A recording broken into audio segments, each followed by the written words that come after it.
Vamos lá, galera. Agora a gente vai tratar da continuação do que a gente já vem fazendo. Na aula passada a gente falou aí sobre velocidade resultante, velocidade relativa. É importante a gente destacar bem a diferença entre as duas. Eu falo do movimento relativo quando eu quero comparar o movimento de dois objetos, ou quando eu simplesmente quero resolver uma questão que me pede lá por algum motivo um movimento relativo, certo? E o movimento resultante é quando eu estou na Terra observando o movimento de um objeto que tem dois movimentos simultâneos acontecendo sobre ele. Agora veja só, tudo que a gente falou na aula passada é baseado em um princípio, principalmente no caso do movimento resultante, perdão. Qual é o princípio? É o princípio de Galileu para o movimento. O que diz esse princípio de Galileu? O princípio de Galileu, ele diz que quando um corpo possui várias velocidades atuando sobre ele, cada velocidade vai atuar de forma independente. Uma velocidade não vai ser maior, não vai interferir no que vai acontecer na outra. Por exemplo, se o cara tem um movimento no eixo X, aquele movimento do eixo X ele não sofre nenhum tipo de interferência pelo movimento do eixo Y. Assim, no caso da travessia do rio, se eu tenho uma velocidade de travessia perpendicular à margem do rio, a velocidade da correnteza não vai interferir em absolutamente nada na travessia do barco. Em absolutamente nada. Então, quando um objeto está sujeito a várias velocidades, cada velocidade se comporta de forma independente uma da outra. A direção que vai deslocar em cada, o deslocamento em cada direção vai ser independente. Se o cara está se movimentando com a velocidade Vx, uma velocidade Vy, o deslocamento no eixo X e o deslocamento no eixo Y, eles são independentes um do outro. Eu posso até, a gente vai ver isso em lançamento oblíquo, eu posso até ter casos de diferentes tipos de movimento. Eu posso ter um caso do movimento uniformemente variado em um eixo e uniforme no outro. E um não vai interferir em absolutamente nada sobre o outro. Beleza? Bom, então a gente agora vai dar uma olhada em alguns tópicos significativos. A primeira coisa que eu vou mostrar para vocês é um exemplo numérico com velocidade relativa, tá? Movimento relativo. Eu tenho aqui um objeto, uma trajetória retilínea, primeiramente, um objeto se deslocando para a direita com a velocidade VA igual a 8 metros por segundo e um objeto se deslocando para a direita também com a velocidade VB igual a 3 metros por segundo. E a distância inicial entre esses dois objetos era de, vamos supor aqui, 75 metros. Certo? 80 metros. Vou botar 75 não, que já usamos 75 na aula passada.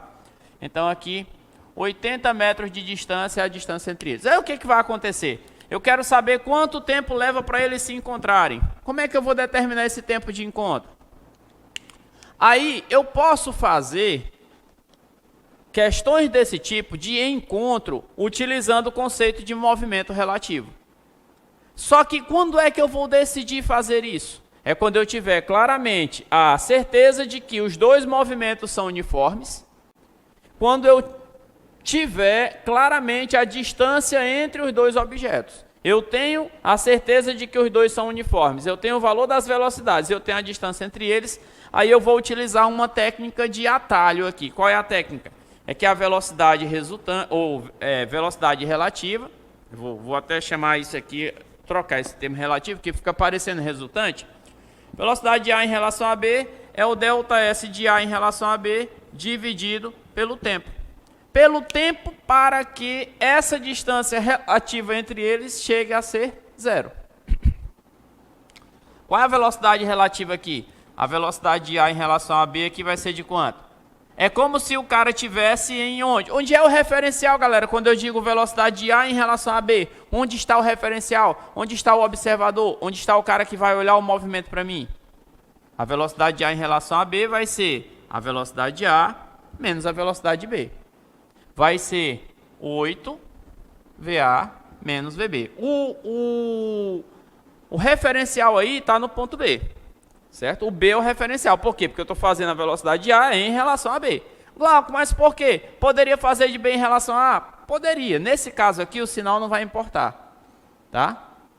O detalhe de sinal aqui é o menos importante. A gente pode usar isso aqui, inclusive eu recomendo que você faça em módulo, sem levar em consideração o sinal. Então, velocidade de A em relação a B vai ser quem? VA menos VB. Quem é VA? VA é 8. Menos VB, que é quanto? 3. A velocidade de A em relação a B vai ser, portanto, quanto? 5 metros por segundo. Isso significa, olha só, vamos pegar aqui a ideia. Esse cara anda 8 metros a cada segundo para frente. Esse cara anda 3 metros a cada segundo para frente. Então, esse se aproxima 8, esse se afasta 3. No final das contas, eles vão se aproximar quanto? 5. Há uma aproximação relativa de 5 metros a cada segundo. Certo? Beleza, se há uma aproximação relativa de 5 metros a cada segundo, e se existe entre eles 80 metros, quanto tempo vai demorar para que um alcance o outro?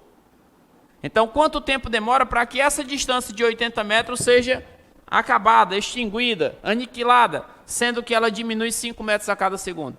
Daí eu pego essa equação aqui, ó. A velocidade relativa é 5, o 80 é a distância relativa e o tempo. Esse tempo vai ser 80 dividido por 5. Esse tempo vai ser quanto? 16 segundos. Tá aí. Esse é o valor do tempo que vai levar para um encontrar o outro.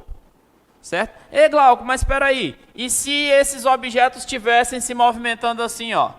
Se eu tivesse aqui um cara para a direita, com a velocidade VA igual a, vamos colocar aqui, 4 metros por segundo, e um cara para a esquerda com a velocidade VB igual a 1 metro por segundo.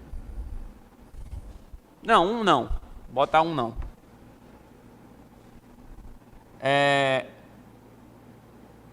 3 metros por segundo, e se a distância entre eles aqui inicial fosse de 63 metros. Então esse cara quer se aproximar com 4, esse cara quer se aproximar com 3. Os dois estão querendo se aproximar. E eu vou perceber isso nesse exemplo 2 aqui, ó, que os dois querem se aproximar. Por quê? Porque eu vou perceber que a velocidade relativa entre A e B vai ser VA menos VB. Ok. VA, quem é? VA é 4. Menos. Quem é VB? VB, pessoal, está para a esquerda aqui, ó, é menos 3. Então, essa velocidade relativa entre A e B vai ser quanto? 4 menos 3. Vai dar 4 mais 3. Velocidade relativa entre A e B vai dar quanto? Vai dar 7 metros por segundo. Pronto. Encontramos a velocidade relativa. Quer dizer o quê? Quer dizer que eles se aproximam 7 metros a cada segundo. Glauco, mas e aquele negócio de VA em relação a B, VB em relação a A? Pessoal, olha só. Não se preocupa, na maioria das questões, se é VA em relação a B, se é VB em relação a A, isso vai ser o de menos, isso não vai ser importante para nós. O que vai ser importante vai ser o valor. O valor vai ser sempre o mesmo, ou mais 7 ou menos 7.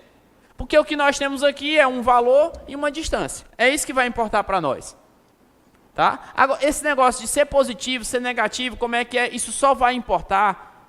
É uma questão, se for um detalhamento teórico muito refinado. Se não for, não importa muito.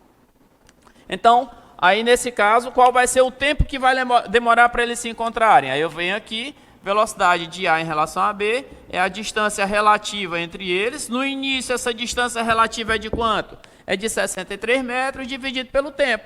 Velocidade relativa entre eles eu já calculei que dá 7, a distância relativa é 63 e o tempo T.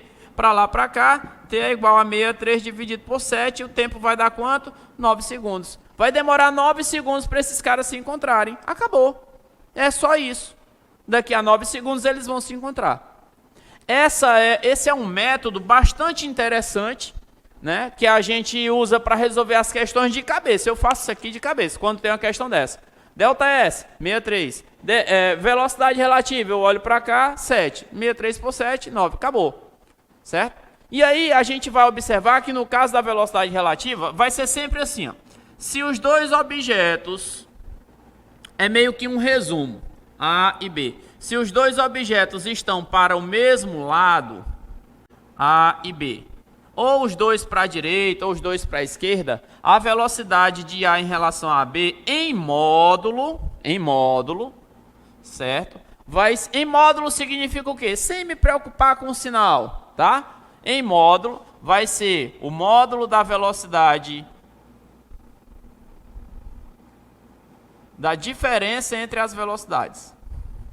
Aí, certo? Em módulo. Agora aqui, da diferença, você vai levar aqui em consideração o módulo de VA e o módulo de VB. Vai ser assim, ó. O módulo do módulo das diferenças.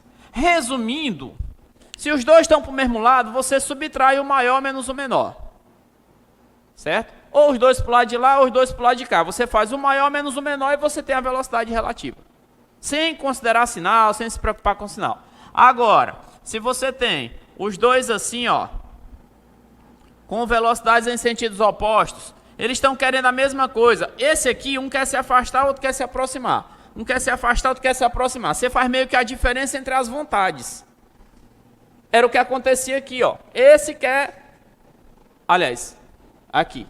Esse aqui quer se aproximar. Esse aqui quer se afastar. Então, no final das contas, vai ser um menos o outro, que eles estão procurando coisas diferentes.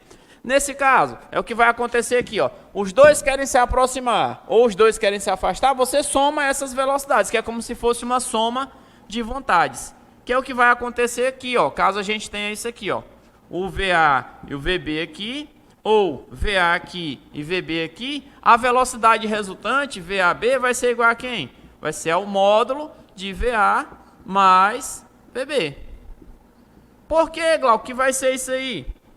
Porque os dois estão querendo a mesma coisa, os dois estão querendo se aproximar. Eu vou somar os dois, ou os dois estão querendo se afastar, eu vou somar a velocidade dos dois. Quando o movimento está na mesma reta, é simples assim. Agora, o que pode acontecer é do movimento não estar na mesma reta. Aí, meu amigo, quando o movimento não está na mesma reta, aí essa facilidade de... os dois querem se aproximar, soma. Os dois querem se afastar, soma. Um quer se afastar, outro quer se aproximar, subtrai. O maior do menor. Só quando estiver na mesma reta. Se tiver em retas diferentes, que aí a gente chama de movimento em direções diferentes, aí você esquece tudo isso e volta para a sua teoria inicial. Olha só que loucura, loucura total. Veja só, aqui comigo. Eu vou pegar uma rua aqui. Cara, isso aqui é massa demais. Eu acho assim... Não sei, eu sou empolgado com essas coisas. Com essas questões que não são aquelas questões triviais, aquelas questões que você decora as coisinhas ali, leva para a prova a formulazinha pronta e resolve. Não, não é assim. Essa questão aqui é uma questão diferente. Olha só, olha só. Você tem aqui duas ruas, certo? Uma esquina aqui. Certo? E aí, uma rua para lá, uma rua para cá. Vamos chamar essa rua aqui de rua A e essa rua aqui de rua B. Digamos que tem um carro aqui nessa rua. Esse carro está indo para cá. Com a velocidade do carro, VC, igual a 6 metros por segundo. Ou seja, esse carro anda 6 metros a cada segundo. E esse carro está indo para cá com a velocidade, por exemplo, de... É uma moto. A velocidade da moto aqui é de 8 metros por segundo. Digamos que alguém veio, tirou uma foto e a distância inicial entre eles aqui, galera, ó. A distância inicial entre eles aqui era de, vamos supor, 20 metros. Aí eu quero saber o seguinte... Qual vai ser a distância entre esses dois objetos? Olha a pergunta. Eita, cara, que legal. Qual a distância entre a moto e o carro após 5 segundos? No início era de 20 metros. E depois de 5 segundos, qual vai ser essa distância? Bom, aí o que vai acontecer? Esse cara vai se deslocar para cá 6 metros por segundo e esse vem para cá 8 metros por segundo. Mas existe entre eles uma velocidade relativa.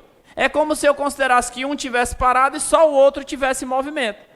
Aí o que é que eu vou fazer? Eu vou calcular qual é a velocidade relativa entre A e B.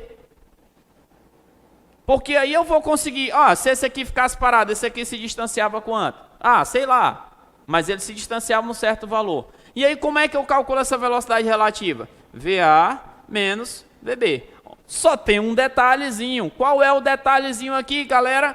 O detalhezinho é que, como eles não estão na mesma reta, essas velocidades elas têm que ser tratadas de maneira vetorial. Ó. É uma velocidade vetorial A menos a velocidade vetorial B. Glauco, isso aqui acontece muito? Não, não acontece muito. Se você está achando difícil, é normal você achar difícil, porque isso aqui é difícil. É difícil mesmo. Estou mostrando para a galera que vai fazer FUVEST, para a galera que vai fazer UFT. Não, Glauco, eu vou fazer só Enem. Eu sou, por exemplo, da turma do CFO. Eu vou fazer só Enem, só o EMA. Eu preciso me preocupar com isso? Não, só o EMA não. Você pode largar isso aqui. Tá? Agora, se você quer fazer o EMA em algum outro vestibular, um vestibular um pouco mais pesado, aí você concentra nisso aqui que vale a pena. Caso contrário, não vale. A não ser que você queira só fortalecer o seu conceito. Tá? Mas nesse caso, o que vai acontecer? Fazendo isso, eu vou calcular a velocidade de um em relação ao outro. Quanto é que eles estão se afastando ou se aproximando mutuamente? E aí, como é que eu vou determinar? É vetorialmente. Eu estou procurando isso, porque isso aqui, essa velocidade relativa entre A e B, vai ser o ΔS relativo entre A e B, dividido pelo tempo. O tempo eu já sei, qual é? É 5 segundos. Eu quero ΔS relativo, para isso eu preciso de quem? Da velocidade relativa. E quem é a velocidade relativa? VA menos VB. Quem é VA? VA não, no caso aqui... Glauco, nesse caso é quem em relação a quem? Não é A e B, é M e C. É VC em relação a M ou VM em relação a C? No caso aí, tanto faz. Tanto faz. Você só está querendo um valor numérico, então você pode botar aqui VC em relação a M. Vai ficar quem? VC menos VM. Ou pode fazer o oposto. Quem é VC? VC é esse cara aqui, ó. Esse aqui é o nosso VC. Eu quero somar ele com o VM. Quem é o VM? Eu vou fazer aqui, ó, na mesma origem. O VM é para cá, ó. Esse aqui seria o VM, mas eu não posso usar o VM. Eu tenho que usar quem? O menos VM. Por quê? Porque está para a direita o VM e o que está na fórmula aqui dizendo que eu tenho que usar é menos VM. Afinal, aqui está um para cima, outro para a direita. Não tem quem é positivo e quem é negativo. Eu tenho que tratar como vetor. E aí eu vou colocar aqui o menos VM, ó. Para cá, ó. Esse é o meu menos VM. E aí eu tenho aqui uma velocidade relativa entre eles, ó, que vai ser essa, ó. Essa velocidade aqui, galera, vai ser o meu VCM. Certo? Então, nesse caso, quanto é que vai dar aí? Aí eu vou fazer aqui, ó, o meu VCM como? Teorema de Pitágoras. VCM ao quadrado é igual a VC ao quadrado mais VM ao quadrado. VCM ao quadrado, para achar um valor numérico, VC quanto é? VC é 6 ao quadrado. Quem é VM? É 8 ao quadrado. VCM ao quadrado vai dar igual a quanto? 36 mais 64. VCM ao quadrado vai dar igual a 100. VCM é igual a raiz quadrada de 100, que é quanto? 10 metros por segundo. Olha o significado disso. A conta é difícil, tudo é difícil, mas o significado é muito doido. Independente de como esses caras estão aí, se ele está daquela direção, há uma velocidade de afastamento entre eles, e eu percebo que é afastamento pelo simples fato de que eu estou vendo aqui, eles um para lá e outro para cá. Então há uma velocidade de afastamento entre eles de quanto? De 10 metros por segundo. A cada segundo que passa, eles se tornam 10 metros mais distantes um do outro. Eles começaram com que distância um do outro? 20 metros. Eu quero saber após quanto tempo? 5 segundos. Após 5 segundos, esses caras se afastaram quanto? Eles se afastam, bom, 10 metros a cada segundo. Então, eles se afastam no total São 5 segundos, então eles vão se afastar quanto? 50 metros. Como eles já estavam a 20 metros um do outro, como eles já estavam a 20 metros um do outro,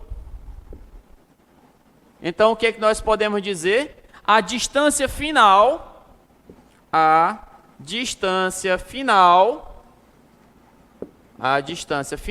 após esse período de 10 segundos, de 5 segundos, será de quanto? Será de 20 que já tinha, mais 50 que se afastou, será de quanto? 70 metros. Esse cara veio para cá, ó, olha só como seria difícil fazer isso. Ó. Esse cara andou quanto? Em 5 segundos, esse cara aqui anda quanto? 8, 40 metros. Ele veio 40 metros daqui para cá. Ó. Pã. Certo? Em que posição ele estava? Não sei. Que distância era essa? Eu não sei. Eu só sei que essa distância aqui era 20. E esse cara aqui andou quanto? Daqui 5 segundos, 5 vezes 6, ele andou 30 metros. Tchan, tchan, tchan, tchan, tchan. Ele andou 30 metros. Agora, qual é essa nova distância aqui? Ó? Pam, pam, pam. Era essa a pergunta. Que distância era essa? Começou com 20. Aumentou quanto? Aumentou 50. Então, a nova distância é de quanto? 20 mais 50, 70. Fazer isso aqui por qualquer outro assunto é um desafio muito grande. É algo extremamente desafiador. Beleza? Bom, agora eu quero só chamar a atenção aqui para alguns detalhes para a gente passar para a resolução de questões. Primeiro, na cinemática existem alguns tópicos extremamente importantes para a gente fazer a resolução de questões. Alguns sinônimos fundamentais para você fazer a interpretação na sua questão. O primeiro sinônimo fundamental é o termo passou pela origem. Ah, tal objeto passou pela origem, tal. O pessoal... Passar pela origem está relacionado com o quê? Com posição. Toda vez que o enunciado falar em passou pela origem, ele está dizendo que a posição, ele passou pela posição 0 naquele momento. Tipo assim, após 3 segundos ele passa pela origem. Ou seja, a origem é o referencial da trajetória. Após tantos segundos ele passou pelo ponto 0 da trajetória. Esse é um dos pontos importantes. Um outro ponto importante é quando o cara fala inverter o sentido de movimento. Quando há uma palavra em relação à inversão do sentido de movimento, o que significa isso? Que o cara estava indo para a direita e agora ele vai para a esquerda. Mas todas as vezes que for para inverter o sentido de movimento, tem que haver o quê? Tem que haver uma parada. O cara vai para a direita, para e volta. Então se o cara diz assim, o movimento iniciou, depois de 5 segundos ele inverte o sentido. E aí, como é que eu represento esse inverter o sentido? É dizendo que a velocidade naquele ponto de inversão do sentido é 0. Não tem como o cara ter uma velocidade para a direita e depois para a esquerda imediatamente sem parar. Não tem como. Então, o inverter o sentido significa ter velocidade nula, significa parar. Toda vez que você lê no seu enunciado inverter o sentido, você entende que ele falou de parar. Ok? Uma outra situação que a gente chegou a comentar aí há 2 aulas atrás é sobre o encontro de corpos. Aqui nós fizemos 2, 3 exemplos aqui sobre corpos se encontrando. Todas as vezes que o cara falar em encontro de corpos, que você não puder resolver por movimento relativo, eu recomendo que você tente primeiro por movimento relativo. Mas se você não conseguir fazer por movimento relativo, o que você vai fazer? Você vai escrever a função horária da posição de um, escrever a função horária da posição do outro e igualar as duas funções horárias. Nós vamos fazer questões assim para vocês verem na próxima aula. Certo? Uma outra situação é que você também pode ser cobrado em relação ao movimento de corpos extensos. Ah, eu tenho um trem que vai cruzar uma ponte. E aí como é que você vai fazer para você trabalhar esses assuntos? Quando você tem corpos extensos, olha só, acompanha aqui comigo. Qual o nosso tempo aí? Opa, estamos só finalizando aqui, dá tempo. Olha só, eu tenho aqui um trem. Eu tenho aqui uma ponte. Eu quero calcular o tempo de travessia. Cara, aí eu tenho um corpo extenso, que é o trem, outro corpo extenso, que é a ponte. A travessia só vai acabar quando a última parcela do trem passar por cima da ponte, todinha. Quando essa parte do trem passar por aqui. Então, todas as vezes em que eu falo de corpos extensos, que eu quero calcular a distância entre corpos extensos se cruzando e tal, eu sempre vou somar a distância dos dois corpos extensos. E aí eu vou analisar, por exemplo, esse trem cruzando essa ponte. O cruzamento começou aqui e termina quando esse ponto passar por aqui, ó. Então eu vou estudar o quê? Nada mais do que esse movimento desse pontinho vermelho indo dessa posição até essa posição aqui. Ele vai percorrer que distância? Essa. Com que velocidade? Com a velocidade do trem. Agora, se eu tiver dois trens se cruzando, um trem aqui, indo para lá, um outro trem aqui, vindo para cá. Começou o cruzamento? Não. Eu sempre desenho a situação inicial do cruzamento. Então, para falar de cruzamento, eu trago e começo a olhar só na hora que começou o cruzamento entre eles. Começa o cruzamento aqui, ó. Independente de qualquer coisa, só começa o cruzamento quando os dois trens estão assim, ó, quase que conectados. E aí, o que é que eu vou investigar? O cruzamento começou. Quando é que ele vai terminar? Quando a traseira desse trem cruzar com a traseira desse trem. Então, na verdade, eu tenho esse ponto indo para lá e esse ponto vindo para cá. Que diferença tem desse exemplo aqui? Nenhuma. A distância relativa aqui vai ser quem? A soma da distância entre os dois trens. Ou seja, o tamanho do trem A mais o tamanho do trem B. E acaba sendo um movimento relativo. Glauco, mas e se eles estiverem para o mesmo lado? Não muda nada. É só você inverter esse cara para cá e inverter esse cara para lá. Pronto. Acabou. A distância entre eles continua sendo o tamanho entre os dois trens, a soma dos tamanhos dos trens, só que agora a velocidade relativa vai ser a diferença, porque um quer se aproximar, outro quer se afastar. Certo? Então, eu queria chamar a atenção para esses detalhes, certo? A respeito de corpos extensos. Quando eu tiver corpos extensos na minha questão, eu vou pegar e vou somar as distâncias. Beleza? Então é isso, pessoal. Na próxima aula a gente vai começar a fazer resolução de algumas questões de cinemática. Eu preparei muitas questões de movimento uniforme. Depois de movimento uniformemente variado, depois a gente vai para as questões de sala de aula do material, tá? Tem muita questão aí pela frente, vamos à resolução das questões. Valeu!